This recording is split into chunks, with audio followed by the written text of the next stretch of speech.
Hi-yo, fellow armchair Imagineers. Tiki here. And BlueDragonFive. And it's time to put on makeup. It's time to light the lights. It's time to get things started on the Muppet Show tonight. That's right. It's ABC's modern meta take on the Muppets. And tonight we're talking about episode 14 entitled Little Green Lie. So, Tiki, why don't we get things started? On the most sensational, celebrational, Muppetational, this is what we call the Muppet Show Again. All right. Yeah, BlueDragonFive, this was a pretty big episode, I thought. I was very satisfied with how this episode played out. We got the return of Robin. We got a great resolution to Camilla cliffhanger. A character who just speaks in box just melted our fucking hearts once again. So let's jump right into it. Where do we start? Okay, let's see. We start with Kermit. He's going to the set early in the morning. He finds Zoot sleeping there. He asks why he's there. He says he saw... Sorry, this 5 door. Didn't want to risk it. He basically pulled a Gene from Better Call Saul. Yeah, that's exactly what I thought. I would love to think their turnaround's that good, but it's not true. Right. It's a fun coincidence. I just wish their turnaround was that good. They could do gags like that. That'd be like South Park turnaround. Yeah. South Park, it does have a good turn. I hate that show, but it has a good turnaround. Be envious of their turnaround. Yeah, they have good turnarounds. Anyway, so he saw a fire door, didn't want to risk it. So Kermit's setting up for a visit from Robin. No, not that Robin. From Robin, his little adorable, cute little froggy pal. And he even got a little. Brought some Muppet money. Give me that Muppet money. Here. You can have some Muppet money. Just reach into the computer and get it. All right. So I even got like a little director's chair, and this is where the episode's starting off really, really smartly here. Again, it's surpassed my expectations very nicely. So like it starts out just the Kermit and a little talking and mentioning, well, his parents have split this year, and thought I could use a good time. Which I gotta tell you, this is the Kermit the Frog I've been waiting for all season. This is like the kind-hearted Kermit the Frog. Totally. Yes, this is fantastic. It's him say, I thought he could use a good time. He notices his buddy, one of his sidekick from the classic Muppet Show. Robin, his nephew, is in dire straits right now. He's trying to help him out. And then Zoot's like, cool. Nothing fixes a broken heart like a chair. Broken home. Oh, a broken home. Makes it even funnier because it's a broken. Nothing fixes like saying, yes, this material object is gonna fix everything. Sure. But with not a sense of irony at all. Anyway, so Scooter and Robin, they're going around. Again, I love these two kind of paired up together. Very nice. I've heard people complaining about Robin's voice. Yes. I personally don't mind it. It's a nitpick for me. I noticed. Here's what bugs me about it, though. It's that Uncle Deadly and Robin were Muppeteered by the same person, Jerry Nelson, who, again, it's such a shame we lost Jerry Nelson. He had health problems towards the end, so he had to give it up after a while. Matt Vogel traditionally takes over for all of his roles. Now, Uncle Deadly, it's flawless. He does a perfect Jerry Nelson for Uncle Deadly, and it just kind of baffles me. He's a good kind of fill-in for Big Bird from time to time. Not that Carol Spinney stopped doing, but like the commercials and stuff. Sure. But but it astounds me that how can Matt Vogel do such an excellent Uncle Deadly, yet at the same time his Robin is just it's not bad, but it's really different and noticeable. I don't know. Like, I'd have to watch something with Robin in it prominently again, but to me, it didn't really take me. No, I noticed it from the beginning. It just was eating in the back of my mind. It wasn't. It's not a detriment against the episode. It's just like for a classic Muppet fan, it's like, yeah, it's different. I notice, I honestly think Sattler and Waldorf's voices are a lot more noticeably different. Anyway, it's a nitpick in the grand scheme, but it's noticeable. That's what I think. Anyway, so Robin's excited about all the free snacks. Oh boy, Scooter! Yeah, which is so nice. Again, this episode, if I give some of my thoughts, it's so pleasant. It is. Pleasantries. Yeah. Pleasantries. It's Kermit just jumps out and scares him like an uncle would. And I also had on my notes, he kind of has a Constantine face when he scares them. Yes, he has a Constantine face a few times in this episode. He scares him, and then the Scooter curses in front of a small child. Monday fun times! Monday, fun times. And then basically it's a really sweet reunion between. I gotta tell you, it warmed my heart deep down. It's like, you know, Kermit and Robin reuniting yet again. It's like, oh, it's so nice. Right. And then he's looking forward to hanging out with. Oh, sorry, go ahead. Yeah, well, yeah, like you say, he's looking forward to hanging out with Piggy, and then Kermit's a little taken aback by this. He's like, well, it's going to be a little bit of a different trip for Robin, because Robin and Piggy, they've developed a special friendship. Then a series of pictures are displayed. Again, very artfully so. They really communicate some good, genuinely good times. Again, they communicate the story very well here, as Kermit's like saying. It's like, you know, I didn't want to shatter his illusions, and he actually did develop a friendship with Miss Piggy. I just love the idea Miss Piggy's actually nice to someone. She's nice to Robin. And Miss Piggy is just on fire this episode. Yeah, she was. This is the Miss Piggy I've been waiting for. It was totally, like, this is Miss Piggy, absolutely on the money, fantastic. So basically, we see him like going on a water ride of some kind. Being buried in the beach. Yeah, they go to this one cracked me up. They're walking Hollywood. The Hollywood Walk of Fame. Yeah, the Walk of Fame, and we see a Miss Piggy impersonator. Miss Piggy's peeved by, you know, Kermit Robin. Hey, look at that! And there she's being buried in the sand. And Miss Piggy seems like so fun, and like this is the kind. This is what we all idolize Miss Piggy to be. Totally, she's so pleasant to the young cutesy people. She's like saying, "Watch it, hardware," to C-3PO. Anyway, so. And burying her in the sand. Kermit says, "Well, I got stuff planned for us, just us guys, though."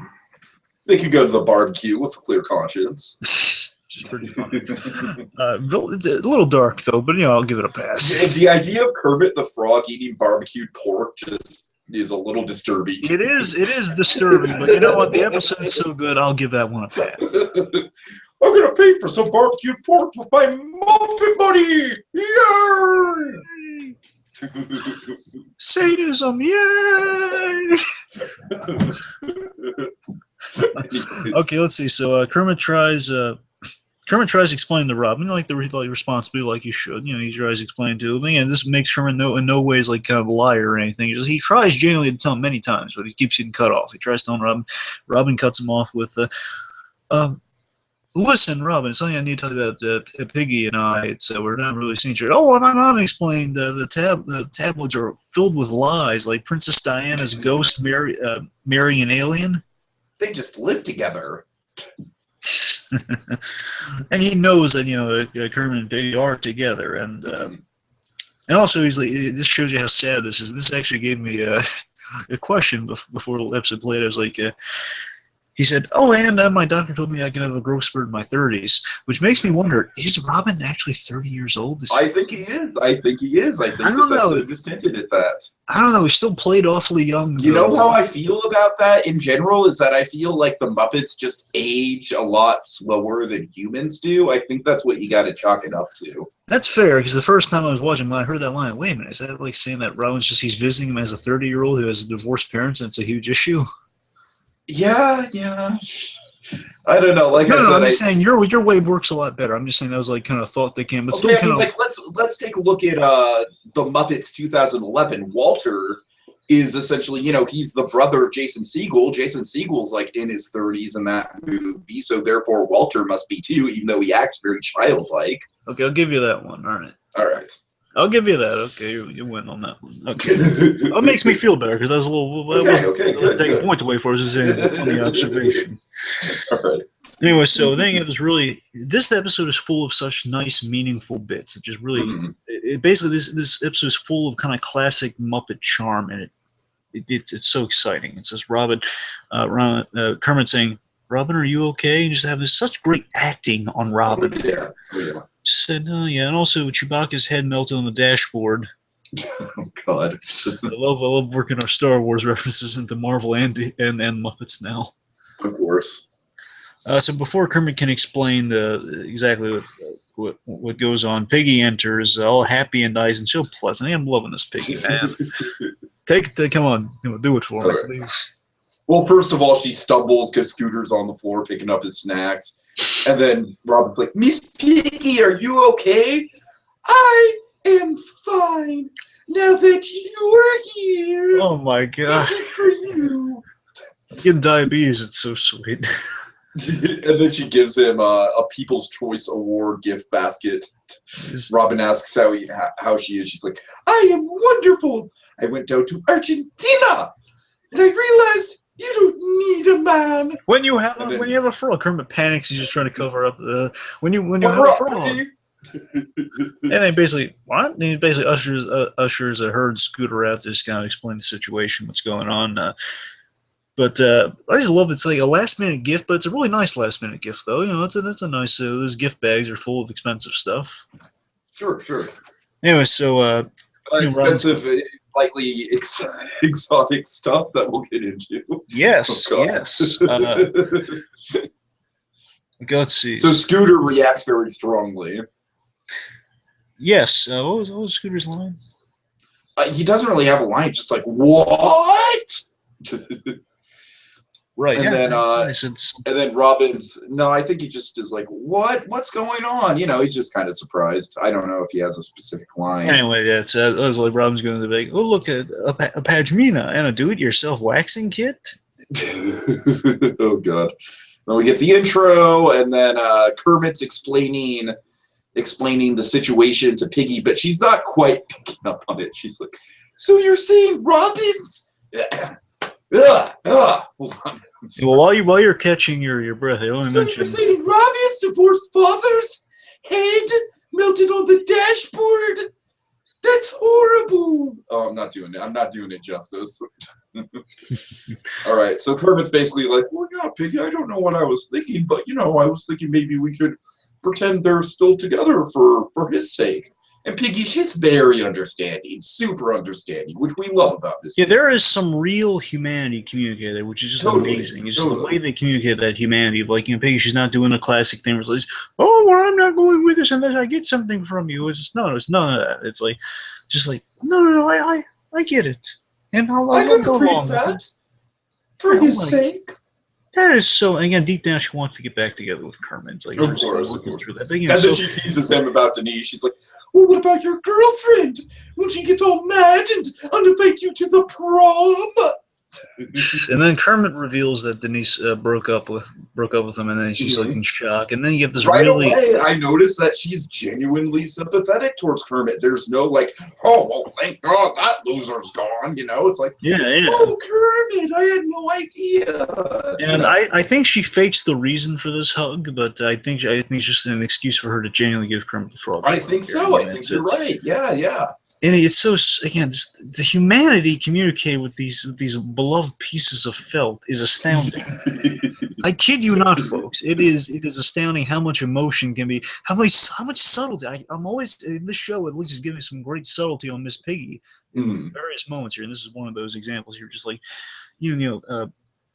just that moment of like pause, like, oh, I'm so sorry, Kermit. And then Piggy, then a little bit of comedy happens where Piggy warns Kermit that the waxing kit is explicit in the instructions. Better get those waxing kit away from Robin. Yeah. And then we see this hilarious gag of Robin. I'm assuming he is a kid. He can't be a 30-year-old guy. No, it's got to be a 30-year-old. Okay, just go with the Muppet logic of it all. Go with the Muppet logic. No, Tiki. I mean, you're right in that he's 30 years old, but he's not like age 30. He hasn't matured to 30. He's been around for 30. I mean, you're right. That's what I'm saying. But what I'm kind of like the general, very, very complicated continuity that I'm trying to pitch out to you is that like the Muppets age much slower than humans do. I know. I get that. That's what I'm saying. I'm saying he's now like just a grown 30-year-old man. He's just been around for 30 years, and with that, he's still acting like he's basically still in the state of a kid. So I think we can leave it at that. Point is, we see Robin like a kid. He's eating the wax, and Kermit's saying, no, Robin, don't put that in your mouth. No, it's so hilarious. Like in the Muppeteering land, eating the wax is this hysterical. And then we get a plot line that I absolutely fucking adored this episode. Rizzo and Pepe. Yep, and of course, you have to assume it was out of order because you can't just go that long without addressing this. Am I right? How do you feel? Yeah, I mean, it wasn't as, like, we were kind of speculating if they pick up right at the party, and of course they didn't do that. Well, then towards the end of that, we're then speculating about, then the old times going back to, like, we compared to other movies. Like Force Awakens. Sure. Okay, anyway, so Rizzo, he used Pepe's hair gel. Oh, no, the Latin American gel is for thick, spicy hair. It'll get all clumpy and sticky on you. Case in point, I think it's like a box of cereal. It's a box of cornflakes. Box of cornflakes. Okay, fine. Box of cornflakes. It's stuck to Rizzo's hand. He's adhered to it. And then music starts playing, and the first time I watched this episode, I actually thought that there was like some pop-up that popped up on my browser that was playing music. I was like, I kind of had the same reaction that Pepe Rizzo did. I was like, what's that music? Then Deadpool popped his head and said, "Hey guys, I'm just playing some Wham over here." Okay. Remember, Tiki, it's not just Wham. Deadpool would be a perfect character for the Muppets because of the fourth wall stuff. Well, plus he made some Muppet references in the Deadpool movie, by the way. He did. Okay. That's the censored version of this. That sack of Muppet farts. Oh god. Anyway, so remember, Tiki, not Wham. Wham! Anyway, so Deadpool references aside, here back to this. They hear music, they go in there, and they see Gonzo and Camilla doing couples yoga together. Oh yeah. Yeah, it's very lovely between man and woman, but it's pretty weird between Blue roommate and Chicken. So things have gotten a little weird since Camilla's moved in for these guys. And, he mentioned that Camilla was living up in Vegas and she dated the tiger that ate Roy, which that line just had me cracking up. Yes, that was. I just love the idea of Camilla's various wacky adventures while she was flipping Gonzo. I love Camilla's wild single days. And it's like, that's a great thing about Camilla this episode, is that we don't see much of her, but there's enough conveyed that we get a real sense of that. And apparently the tiger that took a bite. Yeah, he didn't eat it, but he took a bite out of him. That's I know he didn't eat Roy, but it's just hilarious to hear Pepe describe it that way. But, the white tiger that took a bite out of Roy, he had a his. I love the idea that and had a gambling problem. That was my favorite part of that line. And had a gambling problem. That cracks me up. Okay, so Rizzo's still stuck to the box. Yeah. And this is just such a realistic roommate thing. Even though it's between like farm animals, essentially, I love it. I don't know if you saw the labels here. Did you see the labels? No, I did not see the labels. Okay, so one label says breakfast. So basically, they're mentioning it. They complain about Gonzo. Oh yeah, okay, I know what you're talking about. One label says breakfast, and then another says like potential offspring or something. Yes, which is I think it's really funny. I don't know. Pepe just has this confession like, "Oh, eating eggs is so confrontational." Okay. This is like, I love it. Like I said, this episode it's such a realistic depiction of being in a situation with multiple roommates and like not wanting to step over other people's toes and stuff like that. And I was in that situation for like a month and a half, and I totally relate to what they're going through here. Yeah, it's hard to tell what she's saying because right. Okay. Like Chicken Run or Chickens Run. Actually, wait, it's a series of books. Yep. Let's see. So Gonzo walks in and says, "Oh, man, remember, Camilla wants you to DVR Logan's Run, or we're watching Logan's Run tonight, not Chicken Run." And turned Camilla into dark meat, which I thought was kind of, I don't know. I thought that was kind of horrifying. Well, by the way, I love that there's a subtle gag about Chicken Run, the DreamWorks film. Right. I was saying it might be a little reference to that Chicken Run. Oh yeah, I'm sure. That's a great movie. Yeah. One of my favorite Aardman movies. Anyways. Really? Yeah. Oh yeah. That's a good movie. I just didn't know. I love that movie. All right. So I have a lot of nostalgia for that movie. Anyways. Okay, back to this. Aside from Mel Gibson. No, you know what? Mel Gibson. No. I'm not. But I like that character. That character was. I meant just moving on from. I didn't mean there was anything wrong with him in that movie. Take it. Okay. We can do a Chicken Run podcast in the future. Look, I'd be totally down for that. Chicken Run Mel Gibson and Lethal Weapon Mel Gibson are fine. Just every other Mel Gibson's a little offensive now. Moving on. What about Pocahontas Mel Gibson? Well, that one we just try to forget. Let's move on. Okay. Anyways.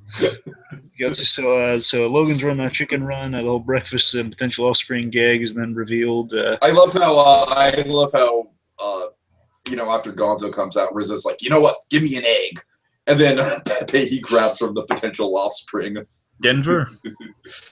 Oh god. Oh god. Okay, Steph's playing table pong. I assume it's like table. It's not beer pong exactly. It's an equivalent to beer pong. Yeah. I remember they were doing this in Monsters University. They're playing an identical version of this, trying to get into like the body of another monster. So it's similar. So I just call it table pong, but using a tennis ball instead of a ping pong ball. One is they're playing their game here and basically getting the tennis ball in the Big Mean Carl's mouth. First try's a no-go. Second try gets the tennis ball in the mouth, but again because the tennis ball attracts the attention of Foo Piggy's beloved dog. And I love how concerned Fozzie is. This bit was terrifying yet hilarious. Just again, it plays so fantastically realistic. Again, everything we want in this show is in this episode.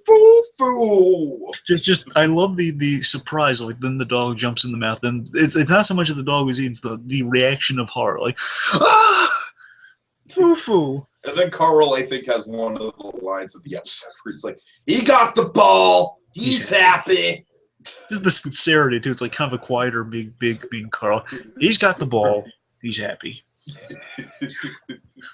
Again, that brings that horrifying question of like, oh my god, thank God Scooter got out of there last episode. So now we see what Scooter probably went through. One of these days, I want them to like legitimately kill off a character via being Big Mean Carl and have it be like a big dramatic shock. Like, oh my god, Big Mean Carl, fucking Pepe couldn't get out. No, I don't want them to kill off Pepe, but I think that'd be like one of the easiest people. Big Mean Carl, you're a monster. Yeah, and yeah. Isn't that obvious? Anyway.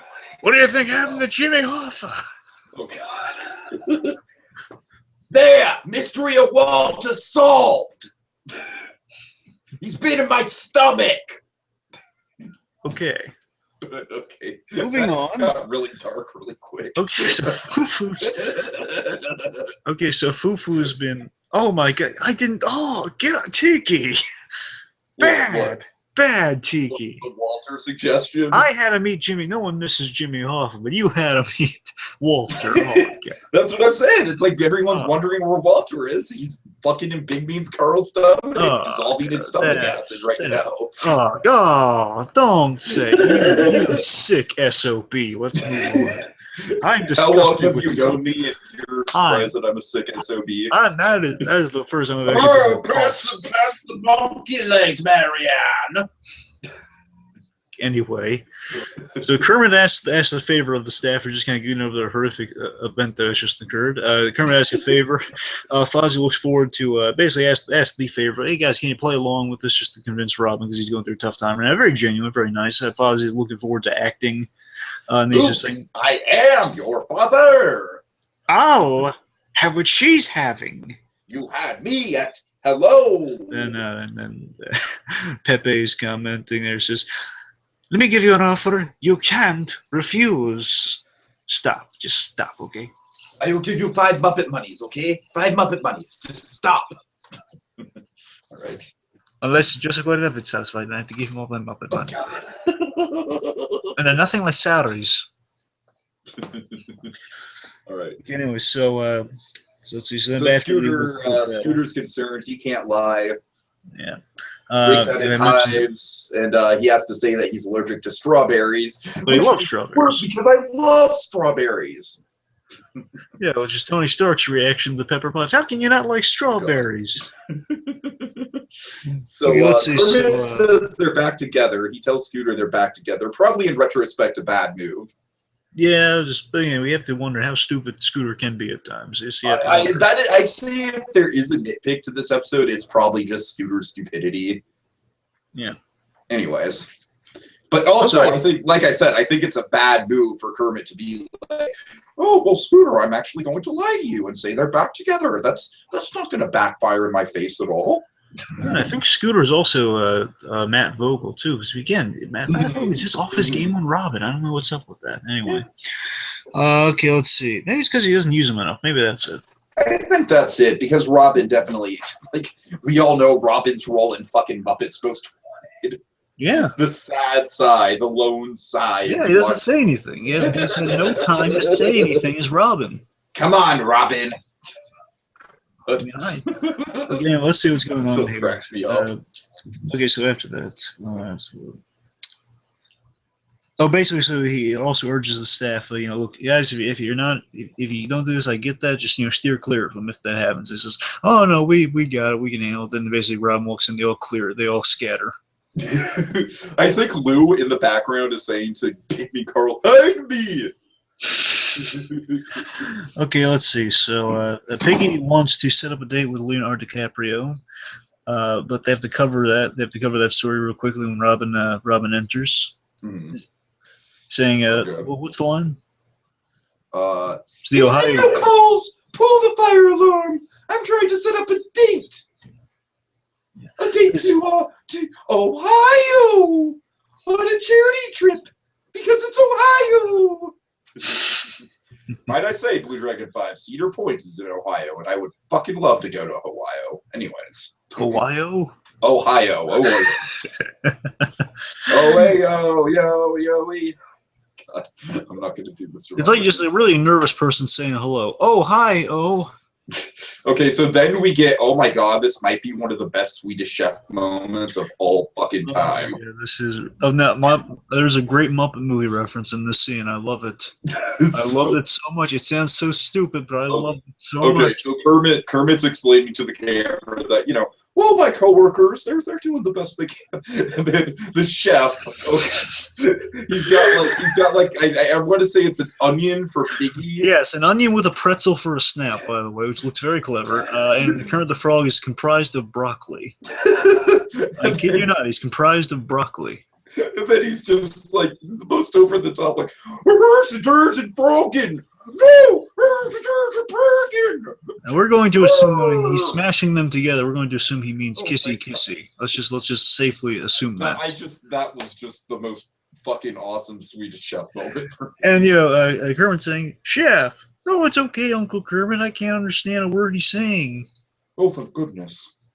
And by the way, here's my favorite Muppet movie. One of my favorite Muppet movie references they've had. He has Firefly Ripple ice cream. Remember, he's got the ice cream that Fozzie Bear got from Bob. Yeah, that's awesome. Yeah.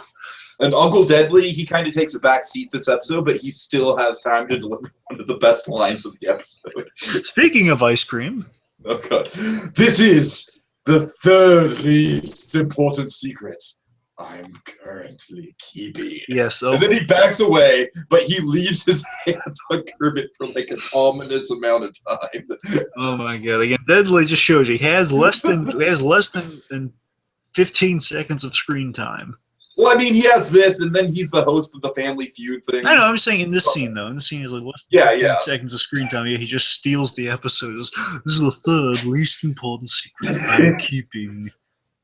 And then we get a classic Kermit the Frog. The way that he leaves his hand on Kermit. But we get that classic Kermit the Frog like face. Oh, God. Okay, let's see. So take us through Friendly Feud round. This was probably my least favorite part of the episode. I thought this was just kind of some filler, but I love Deadly in this scene though. I love Deadly. Yeah, that's true. That's true. He's fun.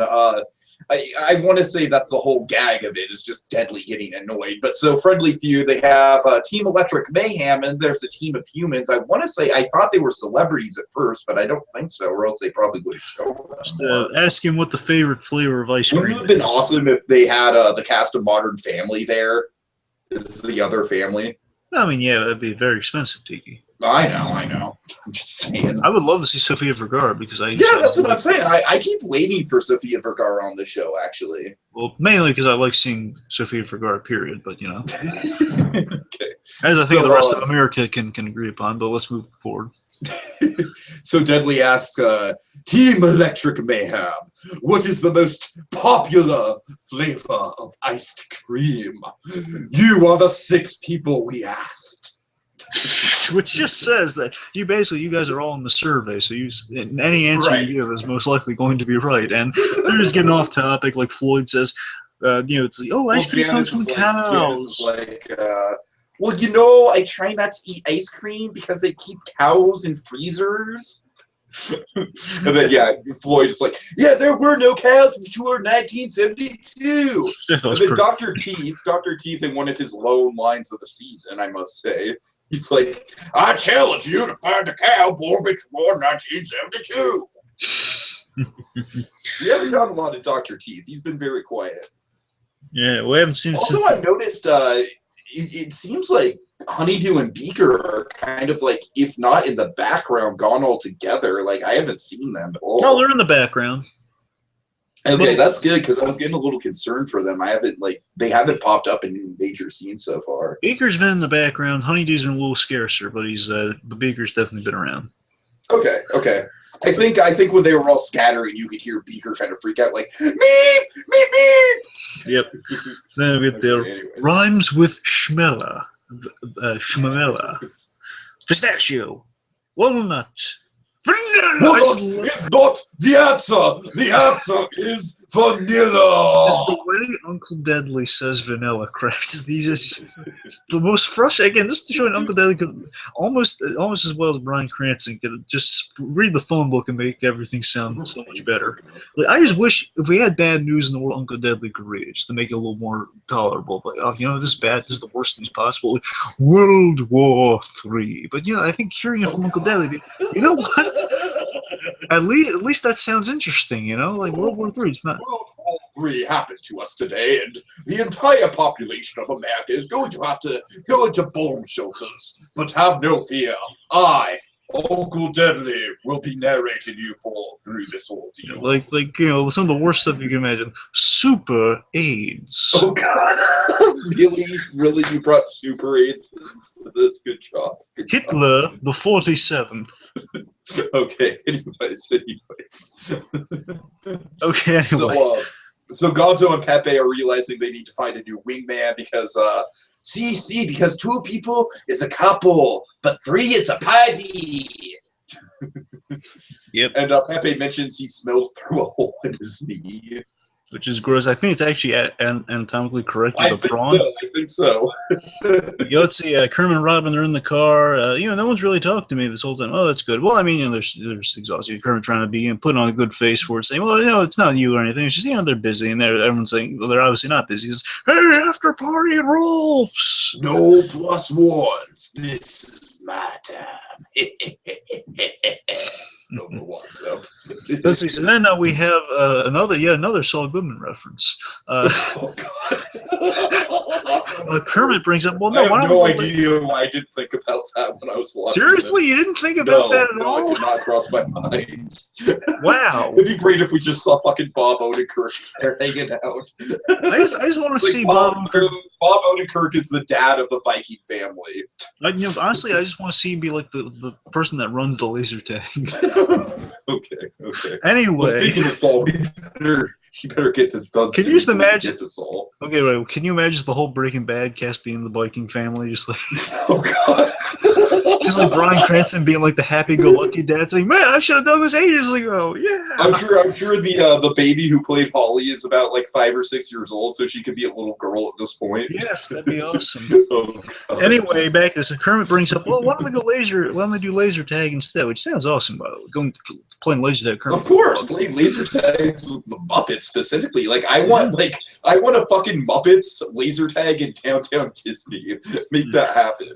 Okay, let's see. So Robin says, "Oh, it's a good. Oh, sure, that sounds fun." Again, very nicely the way you interact with Robin. They're very, very honest, very realistic. Anyway, so Robin invites the others, which Kermit wants to avoid desperately. Sweetums says, "Well, I hug my fish. My fish is dead. I hug." Kermit's like, well, no, Robin. They all lead rich, fulfilling lives. Sweetums is like, well, I don't.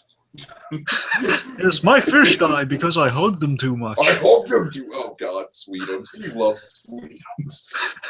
Yeah, then we have Fozzie and Scooter. They're free because Scooter. Okay, here is like I really like this section because it's basically addressing like 2 of the major plot lines of the first half of the season. And yet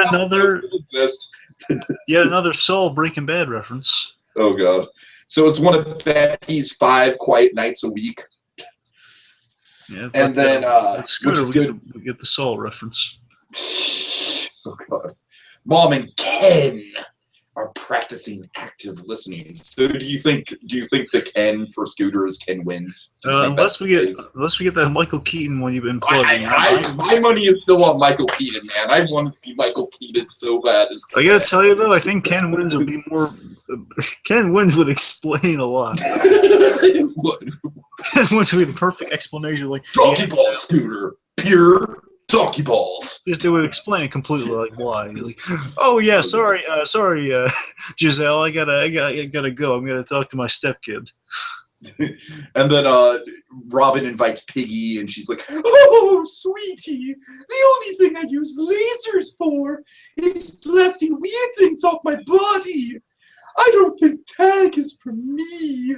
I gotta tell you, it felt like such a classic Miss Piggy line, even though it's obviously nothing she said before, but the delivery on it felt like so classic Miss Piggy. I love that. And then this is also classic Miss Piggy. Not for me, ... Cut the next scene.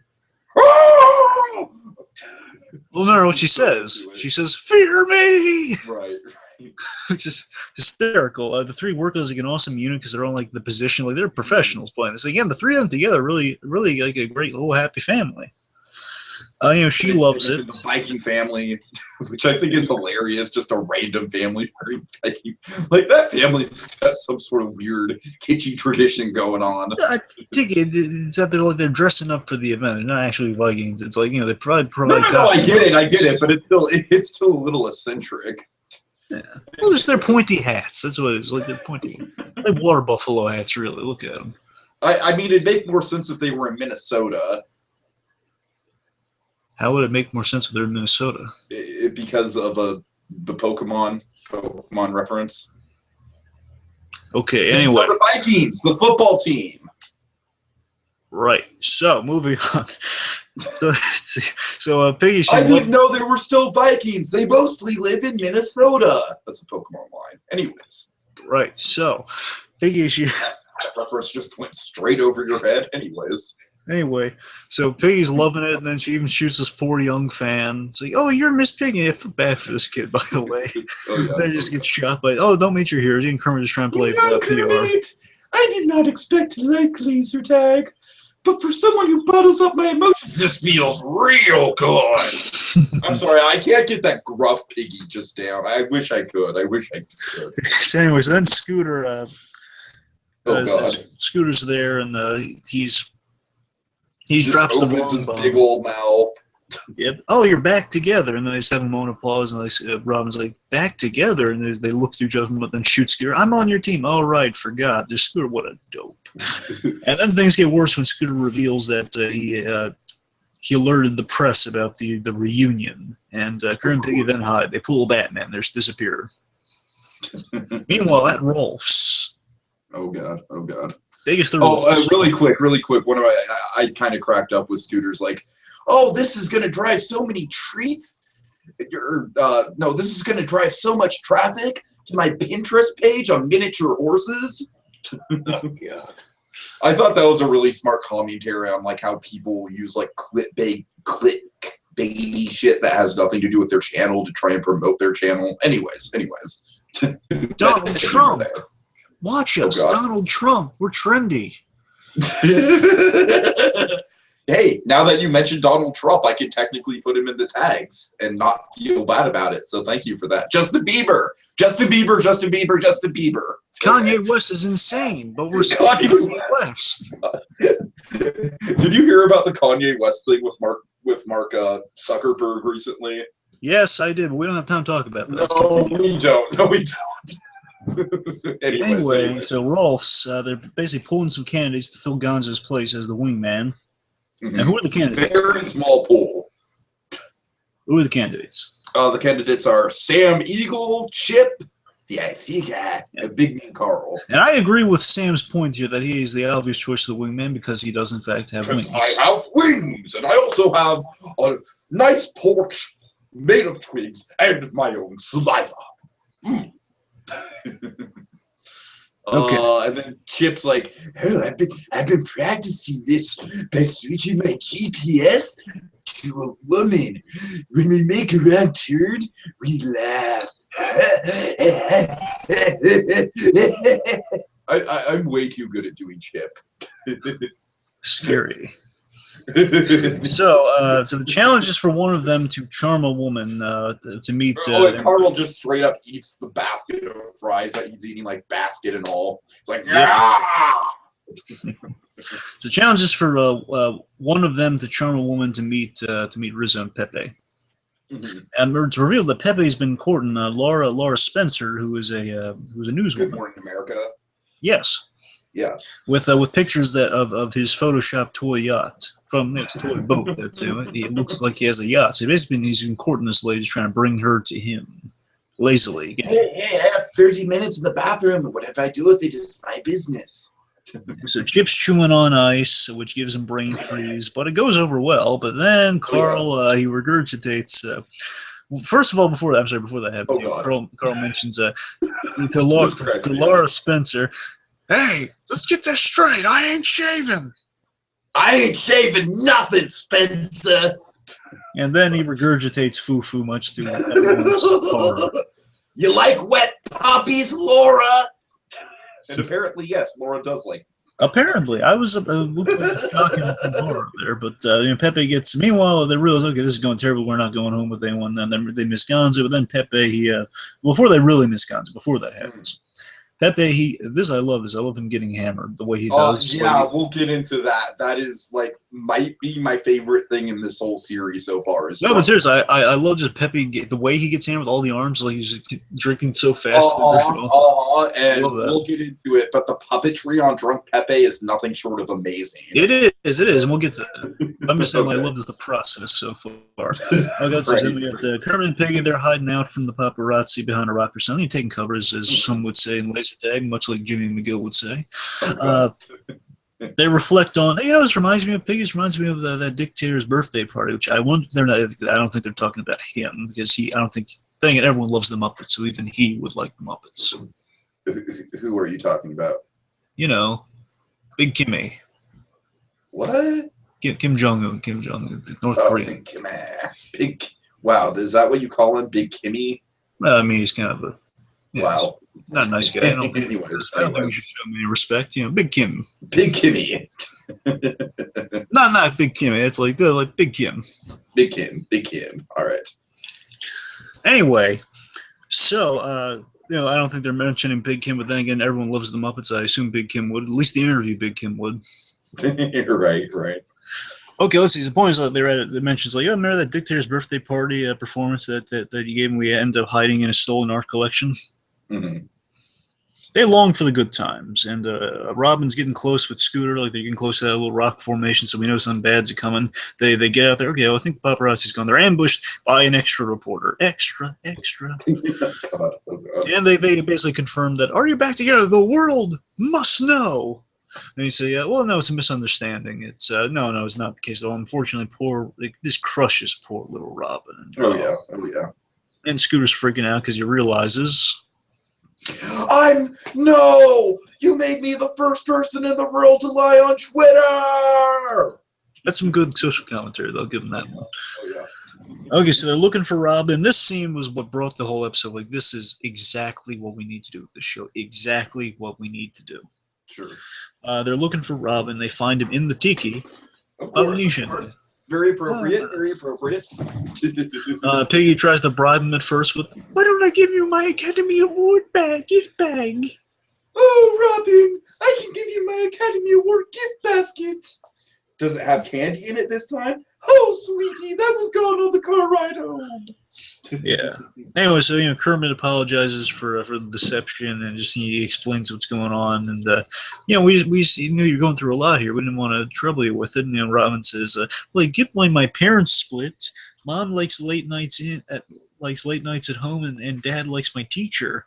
Oh, you really have grown up fast this year. It was hilarious, by the way. Just my dad likes my teacher. Just. Oh god, so real world. But then I love this though. The idea it's not that issue. It's got the kid down. But it's like the other issue, like his uncle who he idolizes. It's like I don't understand this at all. Why? But why you guys? You're perfect for each other. You're meant to be. Right. He doesn't like change. This is the universal message, folks. And I'm on board with this frog, man. This frog speaking to me.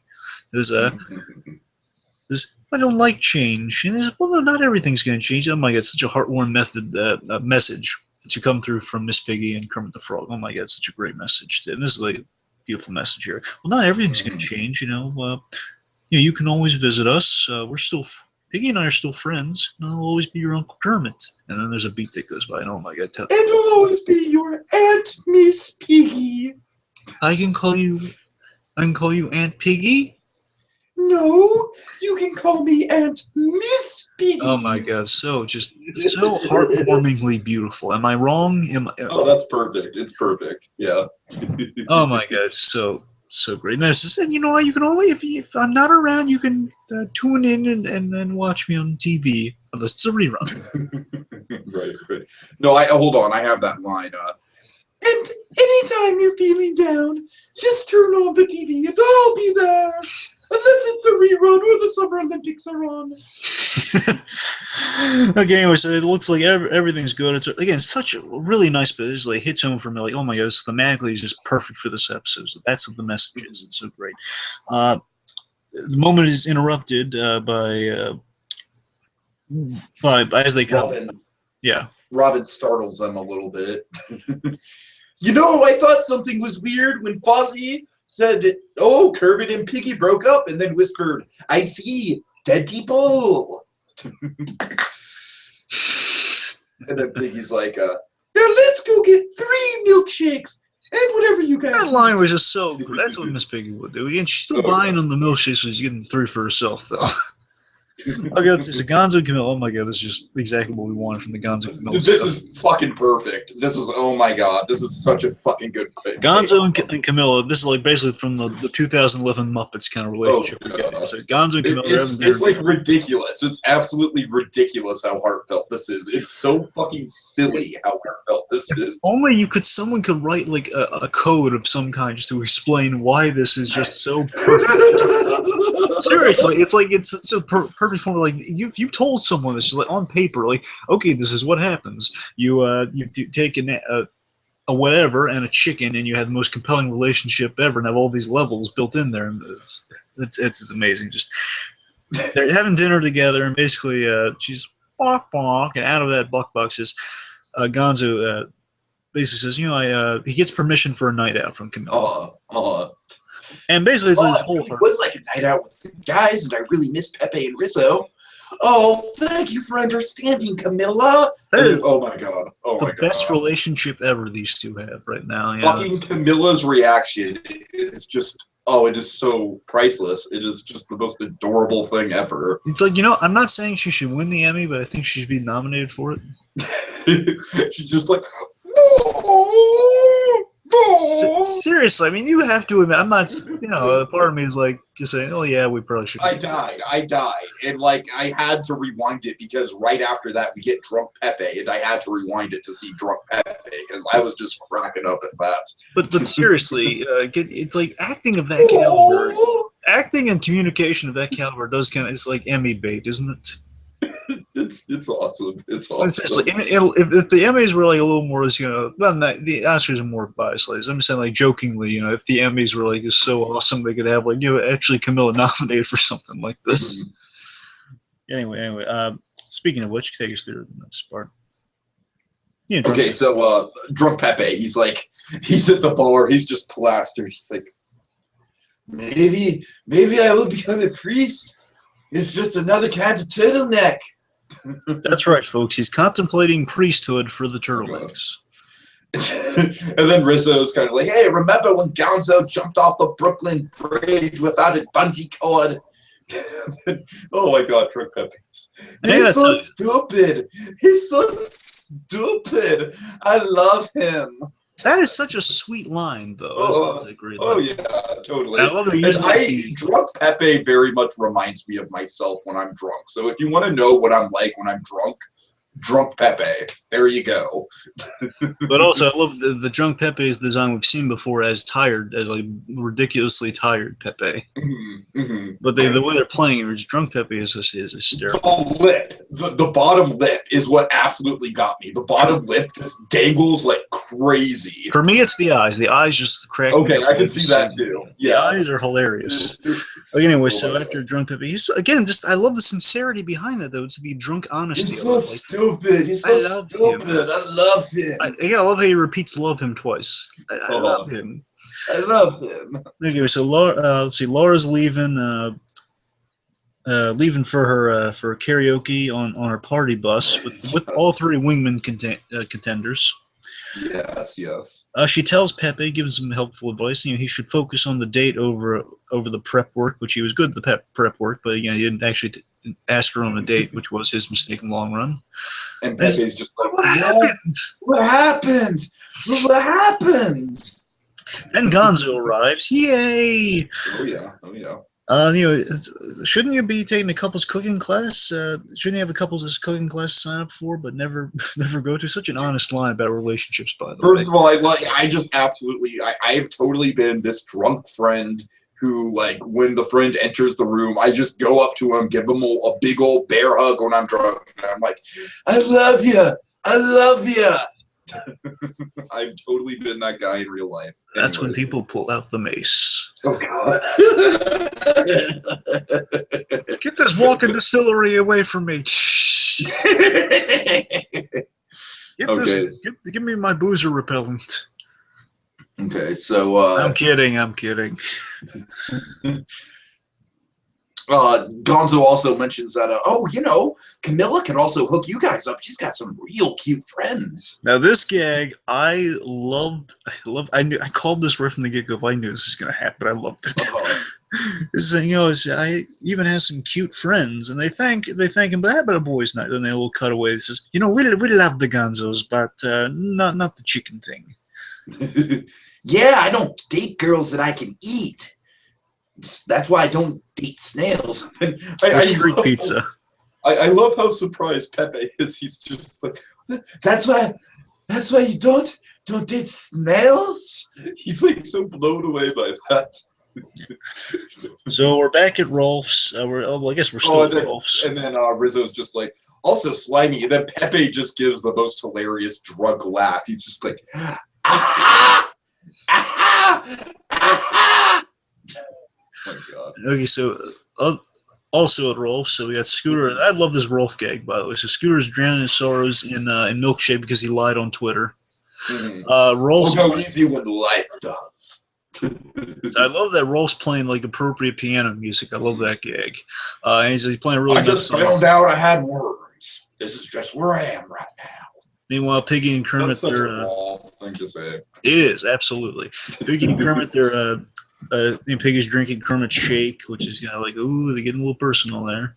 Right. And they have a really adult conversation, which is really nice. Them mentioning, there's always gonna be something there. Like everyone mentions, like you get the same question all the time. If you've been with someone long enough, there has to be something there. Oh yeah. And they acknowledge that, it's a reality. Chemistry's not their problem, and it's something you got to deal with. And then they almost kiss over the milkshake, and they get close enough. It almost happens. Then we have this gag cracked. You have no idea how hard I laughed at this. Oh no, I love Casablanca as well. So I love this too. Plus, I think it's a great song too. You must remember this: a kiss is still a kiss. A sigh is just a sigh. Oh my God! Great way to end. And then we get a post credits with Camilla that cracked up. Now this is after the obvious gag. I love the beginning of this, but the last gag of the episode I'm not crazy about. Oh, I thought it was fine. Okay. So Camilla and her two friends, which are lovely look. They're actually models in real life, by the way. They're real life models. One of them's mentioning that they're not showing up. This is usually my naked day. I put clothes on today. Today's my naked day. Oh God. And they say, well, why don't we have like a pillow fight in all those movies made by men? Yes, pretty funny. And then they're in the pillow fight, and there are all these feathers going. Then was slow motion, like all of these feathers. Then they realize, wait, these pills are made of memory foam. Where are the feathers going? And then they realize Camilla somehow ended up bald. I don't get how that works semantically, but I thought it was a funny gag, and I thought it was a funny visual. Dude, remind me, Tiki, forgive me for not being informed on this matter. I don't know. I never thought of this. That excessively. But do chickens regrow the feathers? I'm pretty sure. Yeah. I just want to make sure. I mean, I'm not an expert, but I would think so. I'm saying not crazy. They do regrow the feathers, right? No, yeah, I'm pretty sure. Because it's like molting, right? After they molt, they grow feathers. Okay, I mean, I guess it's fine in the long run because of that. Because I mean, as long as she grows them back, I mean, it's fine. But I don't know, it's because it like you don't really get it. She's like, how did that happen? That's the main question. Right. I mean, again, that's my only gripe with this episode. That one gag didn't grow me, and I was still a little mixed on Robin's voice. But those are my only two gripes of the episode.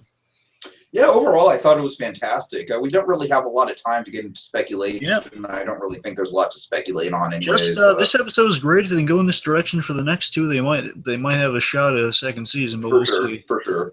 I know they're going to wrap up the Pache stuff. I hope to see a cameo by Walter somewhere down the line. I think that's one of the big loose threads that they have to deal with. I just want to mention one thing. Wikipedia, say what you will about it, but they're awesome in that that they spell Pache's name in all the recaps and everything. As pizza, yes. Just want to give them points on that one, even though people be completely lost. Who's this pizza guy? Right. Okay. Also, Jack White of the White Stripes is going to be on the finale for any of you music fans. So, and that's it. Final thoughts on the episode.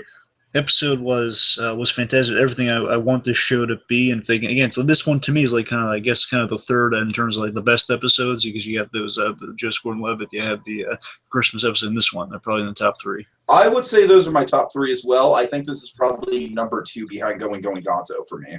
Yeah, Going Gonzo is just really fun. It's really hard to not knock that one. And it's also just like a perfect Gonzo episode. It's like the perfect send-off for his character. Yeah, but this one had all the heart I wanted in this show. In this episode, it was so great. Miss Piggy was hitting me right on the money. She's perfect this episode. Sure.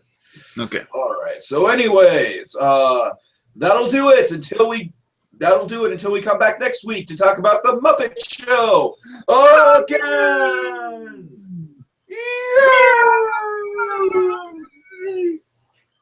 Herder frogging. Herder peeking. Vanilla.